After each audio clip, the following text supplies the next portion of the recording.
এঁচোড় তো অনেকভাবেই খেয়েছেন, কিন্তু একবার এইভাবে চম্পারণ এঁচোড় বানিয়ে দেখুন। এর স্বাদ আর গন্ধ কিন্তু হার মানাবে মাটনকেও। যারা নিরামিষাশী একটু অন্যরকম স্বাদ খুঁজছেন, আজকের রেসিপিটা একদম তাদের জন্য। তো চলুন রান্নাটা শুরু করা যাক। প্রথমে আগে এঁচোড়টা কেটে নিতে হবে। এখানে আমি 500 গ্রাম এঁচোড় নিয়েছি, আর নিয়েছি একটু জল, তার মধ্যে নুন দিয়ে নিয়েছি। তো এবারে দেখুন, এঁচোড়টা কাটার জন্য যাতে রেখে এঁচোড়টা কাটবো সেখানে একটু সর্ষের তেল মাখিয়ে নিতে হবে। ছুরিটার মধ্যেও একটু সর্ষের তেল মাখিয়ে নেব, আর হাতেও একটু সর্ষের তেল দিয়ে নেব, কারণ এঁচোড়ে তো প্রচুর আঠা থাকে। তো সর্ষের তেল দিয়ে দিলে এই আঠাগুলো রিমুভ করতে, সরাতে আর কি সুবিধা হবে। তো এবারে এঁচোড়টা একটু ছোট করে নিচ্ছি, ছুরি দিয়ে কাটবো বলে। খোসাটা কিন্তু আমাদের ওই বাজার থেকেই কেটে দিয়েছেন।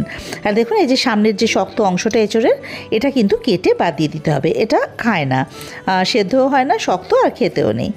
তো এবারে এই এঁচোড়টার আর একটু ছোটো করে নিয়ে পেছনের যে এই একটু চওড়া অংশটা, এটা কেটে নেব।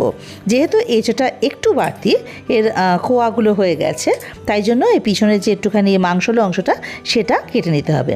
কিন্তু এটা সামনে দিয়ে কাটতে যাবেন না, তাহলে কিন্তু দেখবেন একটু অসুবিধা হবে। একটু উল্টো করে দিয়ে পিছন দিয়ে দেখুন ঝট করে কেটে নেওয়া যায়।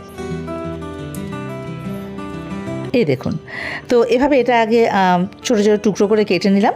আর ওই যে কোয়াটা, এই যে এটা দেখুন, এটা একটু পরিষ্কার করে নিতে হবে। এর মাঝখানে যে বীজটা, এটাতে বড় হয়ে কাঁঠাল হয়, যাই হোক, এই যে মাঝখানে বীজটা, এটা নেব। আর একদম পিছনের অংশটা নেব। আর বীজের সংলগ্ন যে শক্ত অংশটা, এই যে এটা নেব। হ্যাঁ, আর বীজের সংলগ্ন যে শক্ত অংশটা, এই যে দেখুন পাতলা পর্দার মতো, আর এটা, এই দুটো কিন্তু ফেলে দেব। এই যে এই দুটো ফেলে দেব, আর বীজটা নেব, আর বীজের পিছনে যে অংশটা দেখালাম সেটা নেব। এভাবে করে প্রত্যেকটা কোয়া কিন্তু ছাড়িয়ে নিয়ে একটু পরিষ্কার করে নিতে হবে, কারণ ওই শক্ত অংশগুলো যদি মুখে পড়ে তখন কিন্তু খেতে একেবারেই ভালো লাগে না।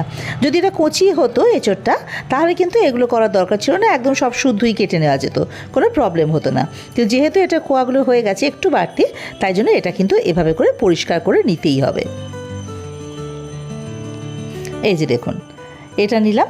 আর এবারে সবগুলো কিন্তু ওই যে নুন জল রেখে দিয়েছিলাম তার মধ্যে দিয়ে দিলাম, কারণ এতে প্রচুর আঠা থাকে, এমনি রেখে দিলেই কিন্তু কালো হয়ে যাবে। তো হয়ে গেল এঁচোড়টা কাটা। এবারে রান্নাটা শুরু করতে হবে। তার জন্য ওভেনে একটা কড়াই বসিয়ে তাতে আগে এঁচোড়গুলো দিয়ে তাতে জল দিয়ে দেবো কিছুটা।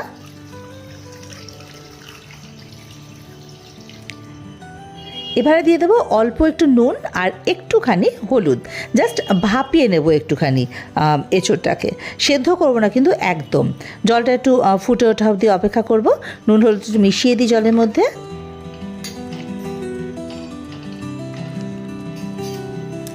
এই যে দেখুন ফুটে গেছে। তো এবারে ফ্লেমটাকে অফ করে দেব, করে এটাকে এবার একটু ছাঁকনিতে ছেঁকে নেব জলটা আর কি।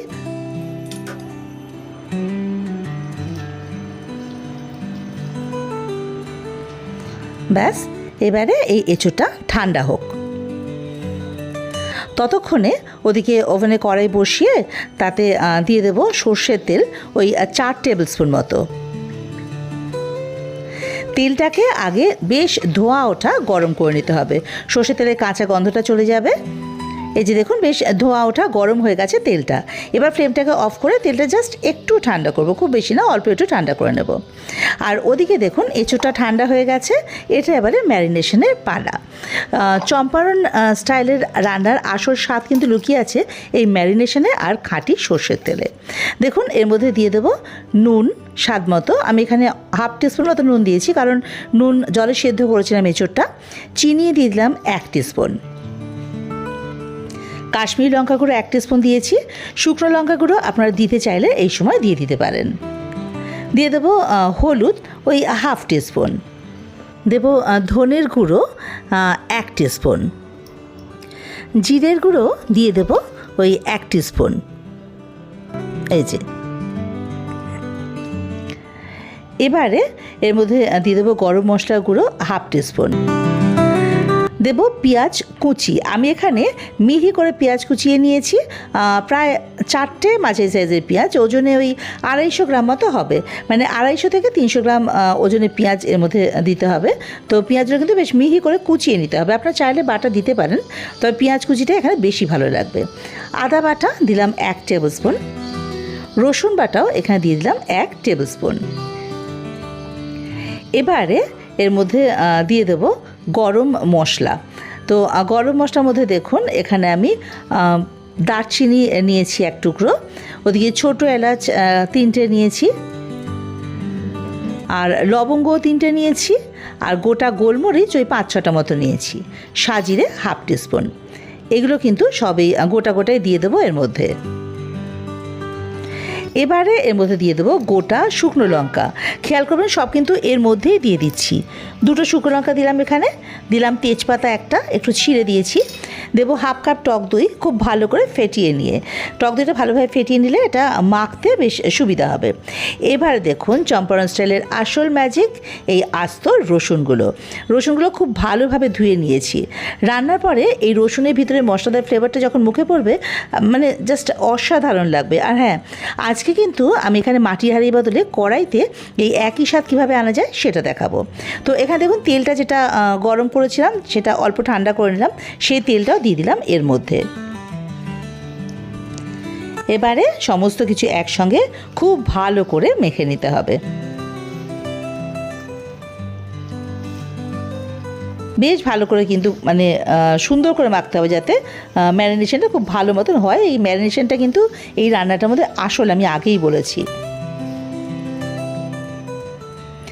মাখা হয়ে গেছে, এবার এটা মিনিট মানে 30 মিনিট, আধ ঘন্টার জন্য রেখে দেব ঢাকা দিয়ে। আধ ঘন্টা পর ফিরে আসছি। দেখুন এদিকে কড়াইতে আবারও সর্ষের তেল দিয়ে দিলাম, ওই 3 টেবিল স্পুন মতো।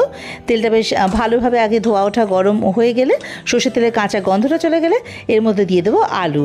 আমি এখানে 2টো মাঝারি সাইজের আলু খোসা ছাড়িয়ে বেশ বড় ডুমো ডুমো করে কেটে নিয়ে দিয়ে দিলাম। আপনারা চাইলে কিন্তু আলু নাও দিতে পারেন, শুধু এঁচড় দিয়েও রান্নাটা করে নিতে পারেন। এবারে আলুগুলো একটু ভেজে নিতে হবে অল্প একটু নুন দিয়ে। খুব বেশি লাল করে কিন্তু আলুগুলো ভাজবো না, জাস্ট হালকা কালার আসবে।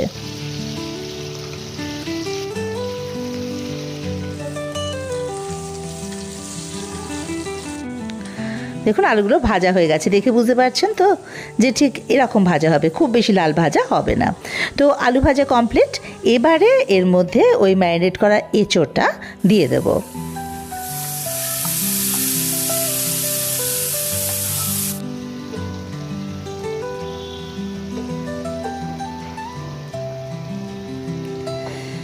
এবারে সব কিছু একসঙ্গে খুব ভালো করে আগে মিশিয়ে নিতে হবে, মানে আলু আর এই মশলা মাখানো এঁচোড় এগুলো খুব ভালোভাবে একসঙ্গে মিশিয়ে নেব। আঁচটা একদম কম করে এবারে ঢাকা দিয়ে রাখবো। মশলা মাখানো এঁচোড়গুলো একেবারে ঢিমে আঁচে দমে রান্না করতে হবে, জল কিন্তু এখানে একদমই লাগবে না। যে মশলাগুলো রয়েছে আর পেঁয়াজ তার থেকে যে জলটা বেরোবে তাতেই কিন্তু এঁচোড় একেবারে মাখনের মতো নরম হয়ে যাবে। দেখুন মিনিট 15 পর ঢাকাটা খুলে আরেকবার একটুখানি এটা নেড়ে দেবো, নাহলে আবার মাঝে মাঝে না নাড়লে এটা তলায় লেগে যেতে পারে। তো যদি এটা হাঁড়িতে করা হতো তাহলে কিন্তু হাঁড়িটা ঢাকনা শুদ্ধ ধরে মাঝে মাঝে একটু ঝাঁকিয়ে নিতে হতো। তো আমি তো কড়াইতে করছি, দেখুন এঁচোড়টা কিন্তু আরও একটু সেদ্ধ হবে। তো ভালোভাবে নাড়াচাড়া করে নিয়ে আবারও এটা ঢাকা দিয়ে রেখে দেবো। মাথায় রাখবেন আঁচ কিন্তু একদম লোতে থাকবে। আরও মিনিট 15 এরম ঢাকা দিয়ে রেখে দিয়েছিলাম এঁচোড়টাকে। এবার দেখুন দেখেই বোঝা যাচ্ছে যে এগুলো কিন্তু খুব সুন্দরভাবে নরম হয়ে গেছে, এঁচোড় বা আলু এগুলো সবটাই। আর দেখতে কতটা সুন্দর লাগছে তাই না?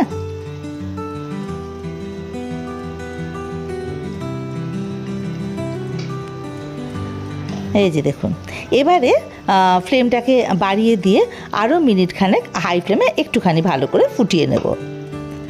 এই যে দেখুন মিনিট খানেক ভালো করে ফুটিয়ে নিয়ে এবারে এটাকে ঢাকা দিয়ে স্ট্যান্ডিং টাইমে রেখে দেব মিনিট 5। অবশ্যই ফ্লেমটাকে অফ করে তারপর মিনিট 5 পর ঢাকাটা খুলে নেব। দেখুন তৈরি হয়ে গেল আমাদের গরম গরম চম্পারণ এঁচোড়। গরম ভাতের সাথে এই পদটা থাকলে আর কিচ্ছু লাগবে না। রেসিপিটা ভালো লাগলে লাইক করতে ভুলবেন না, আর এরকম ইউনিক রান্নার জন্য আমার চ্যানেলের সাথেই থাকুন। ধন্যবাদ।